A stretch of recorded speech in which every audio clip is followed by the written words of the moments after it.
Hello students, welcome to my YouTube channel connect with Hindi. And आज हम लोग कवि माखनलाल चतुर्वेदी जी द्वारा रचित कविता कैदी और कोकिला को पढ़ेंगे। ठीक है, तो इसमें जो है माखनलाल चतुर्वेदी जी ने जेल में बंद स्वतंत्रता सेनानी की मनोदशा और पीड़ा को बताया। ठीक है, तो चलिए बिना टाइम वेस्ट किए हम कविता की लाइन को देखते हैं कि क्या लाइन है। ठीक है, तो है इसमें, क्या गाती हो, क्यों रह जाती हो, कोकिल बोलो तो। ठीक है, तो इसमें जो है कैदी कोयल से पूछता है कि तुम क्या गा रही हो और आखिर में गाते गाते बीच में चुप क्यों हो जाती हो, तुम मुझे भी तो बताओ। ठीक है, और आगे की लाइन है, क्या लाती हो, संदेशा किसका है, कोकिल बोलो तो। ठीक है, क्या तुम मेरे लिए कोई संदेशा लेकर आई हो, मुझे बताओ कि किसका संदेशा है, कोयल तुम मुझे बताओ। ठीक है, और आगे की लाइन है कि ऊंची काली दीवारों के घेरे में डाकू चोरों बटमारों के डेरे में। ठीक है, तो इसमें जो है कवि माखनलाल चतुर्वेदी जी ने जेल के माहौल का वर्णन किया है। इसमें कवि एक स्वतंत्रता सेनानी और कैदी के रूप में जेल के भीतर उनके साथ होने वाले अत्याचार को व्यक्त करते हुए कहते हैं कि उन्हें जेल के भीतर अंधकार में ऊंची काली दीवारों को घेरे में रख दिया गया है और जेल में जो है डाकू चोरों जैसे खतरनाक अपराधियों का बसेरा होता है। ठीक है, तो ये लाइन आपको समझ में आ गई ना।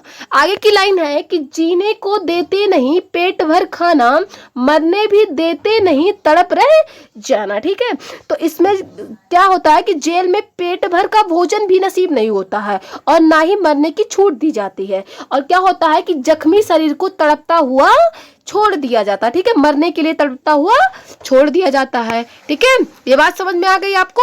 आगे की लाइन है कि जीवन पर अब दिन रात कड़ा पहरा है, शासन है या तम का प्रभाव गहरा है। ठीक है, तो कैदियों की स्वतंत्रता को छीनकर रात दिन का कड़ा पहरा लगा दिया जाता है, जो जीवन की हर गतिविधि पर कड़ा पहरा लगा होता है। ठीक है, और ऐसा लगता है जैसे शासन नहीं बल्कि अंधेरे का प्रभाव पड़ा हुआ। ठीक है, तो ये बात आपको समझ में आ गई ना। आगे की लाइन है कि हिमकर निराश कर चला रात भी काली, इस समय कालिमा मई जगी क्यों आली। ठीक है, तो रात इतनी बीत चुकी है कि अब चांद भी निराश करके जा चुका है। ठीक है, अर्थात जो चांद थोड़ी बहुत रोशनी दे रहा था अब वह भी खत्म हो गया है, जिससे रात और ज्यादा काली अंधेरी हो गई है। ठीक है, तो ऐसे में कवि को आश्चर्य होता है कि कोयल जैसा निरीह प्राणी वहां क्या कर रहा है। यहाँ पर कवि कोयल को संबोधित करते हुए कहते हैं कि हे कोयल, तुम इतनी काली घनघोर रात में क्यों जाग रही हो, मुझे भी बताओ। ठीक है, तो ये बात आपको समझ में आ गई ना।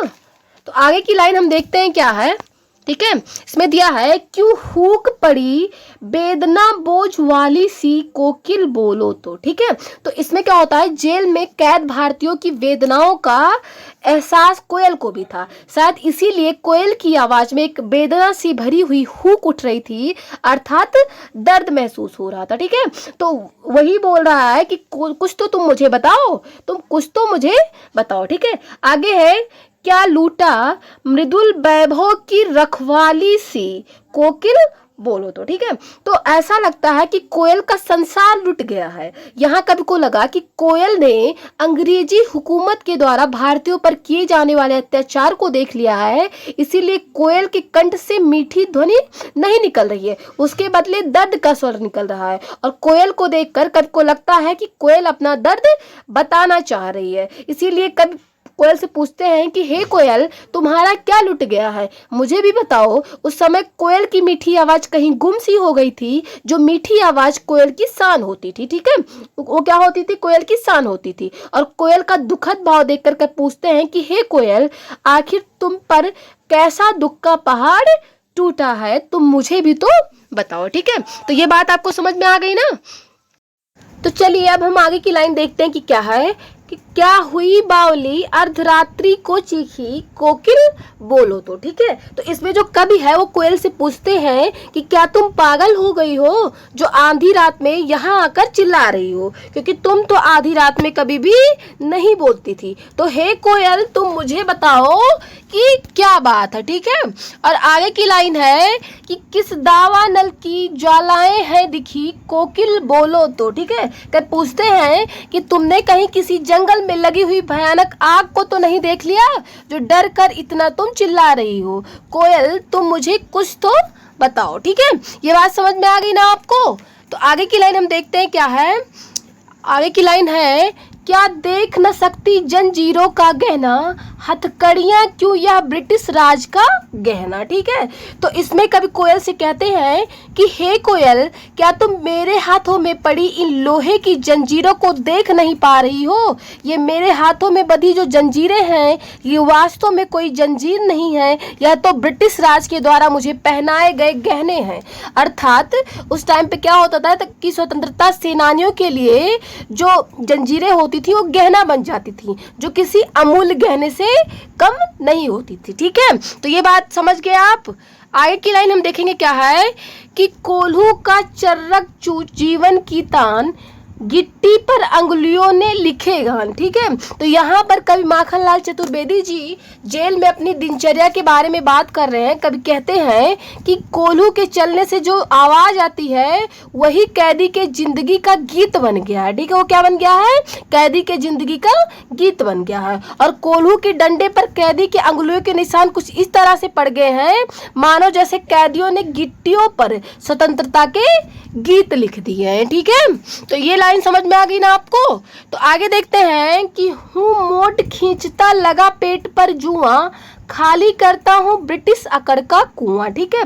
तो कभी बताते हैं कि कैदी अपने पेट पर जुआ बांध कर, ठीक है, वो बालों वाला जुआ नहीं, वो मोटे चमड़े का एक थैला होता था जिससे कुएं में डालकर पानी निकाला जाता था।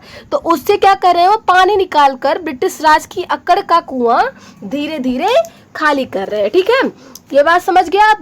आगे है कि दिन में करुणा क्यों जगे रुलाने वाली, इसलिए रात में गजब ढा रही आली, ठीक है। कभी कोयल से कहते हैं कि शायद तुम दिन में इसलिए नहीं गाती हो क्योंकि तुम्हें लगता है कि कहीं तुम्हारी वेदना भरी चीख सुनकर हमारा दिल पिघल ना जाए, ठीक है, करुणा से भर ना जाए या हम कमजोर ना पड़ जाए, इसलिए तुम आधी रात में हमें ढाढ़स बंधाने आई हो, ठीक है। तो ये समझ गए ना आप। आगे की लाइन हम देखते हैं क्या है कि इस शांत समय में अंधकार को बेद रो रही क्यों हो, कोकिल बोलो तो, ठीक है। कभी कोयल से पूछते हैं कि हे कोयल, रात्रि का आधा पहर गुजर चुका है और वातावरण में से सन्नाटा छा चुका है, तुम इस समय क्यों रो रही हो, तुम इस समय क्यों रो रही हो। तुम्हारा इस समय बोलना इस शांत अंधेरी रात को सन्नाटे को भेद रहा है। तुम कुछ तो बोलो, तुम बताओ कि इस टाइम तुम क्यों रो रही हो, ठीक है। तो आगे की जो लाइन है देखते हैं कि चुपचाप मधुर विद्रोह बीज इस भांति बो रही क्यों हो, कोकिल बोलो तो, ठीक है। तो कभी कोयल से कहते हैं कि कोयल, कहीं तुम इन सोए हुए लोगों को जगाकर उनके मन में अंग्रेजी हुकूमत के खिलाफ विद्रोह के बीज तो नहीं बो रही हो। कोयल तुम मुझे कुछ तो बताओ, ठीक है। आगे की लाइन है इसमें क्या दिया कि काली तू रजनी भी काली, शासन की करनी भी काली, ठीक है। तो यहाँ पर कभी सभी स्वतंत्रता संग्राम के नायकों का प्रतिनिधित्व करते हुए कभी एक कैदी के रूप में कोयल से कह रहे हैं कि देखो तुम भी काली हो और ये दुख की रात भी काली है। तो कोयल, जिस तरह तुम काली हो उसी तरह अंग्रेजी शासन के कामकाज भी काले हैं, ठीक है। अंग्रेजी शासन के कामकाज भी काले हैं। और आगे कहते हैं कि काली लहर कल्पना काली, मेरी काल कोठरी काली, ठीक है। और उनकी सोच कल्पना भी काली है और मैं जिस काल कोठरी में बंद हूँ वह भी काली है, ठीक है। आगे की लाइन है कि टोपी काली, कमली काली, मेरी लौह श्रृंखला काली, ठीक है। यहाँ पर जो टोपी और कंबल मुझे पहनने को मिली है वह भी काली है और मेरे हाथों में पड़ी लोहे की जंजीर भी काली है, ठीक है। ये बात समझ में आ गई ना आपको। आगे की लाइन है कि पहरे की हूँ कृति की ब्याली, 30 पर है गाली ये आली, ठीक है। कभी आगे कहते हैं कि हे कोयल, इस अंधेरी काली रात में काले सांप की पुकार जैसी जेल में पहरेदार की जो आवाज है वो भी मुझे गाली जैसी ही लग रही है। अर्थात जो बार बार पहरेदार आवाज लगाते हैं कि जागते रहो जागते रहो, ये सुनकर मुझे ये याद आ जाता है कि मैं कैद में तो नहीं हूँ, ठीक है। तो यहाँ पे जो है काले रंग को अपमान, निराशा और दुख का प्रतीक माना गया है, ठीक है। इस लाइन में काले रंग को अपमान, निराशा और दुख का प्रतीक माना गया है। और आगे की लाइन है, इसमें क्या है कि इस काले संकट सागर पार मरने की मदमाती कोकिल बोलो तो। ठीक है, कभी कोयल से कहते हैं कि हे कोयल, तुम मदहोशी में इस काले संकट रूपी सागर में मरने क्यों आई हो, यानी इस संकट रूपी सागर में मरने के लिए क्यों उतावली हो। अर्थात मुझे यह नहीं समझ में आ रहा है कि तुम स्वतंत्र होने के बाद भी आधी रात में क्यों यहाँ आई हो।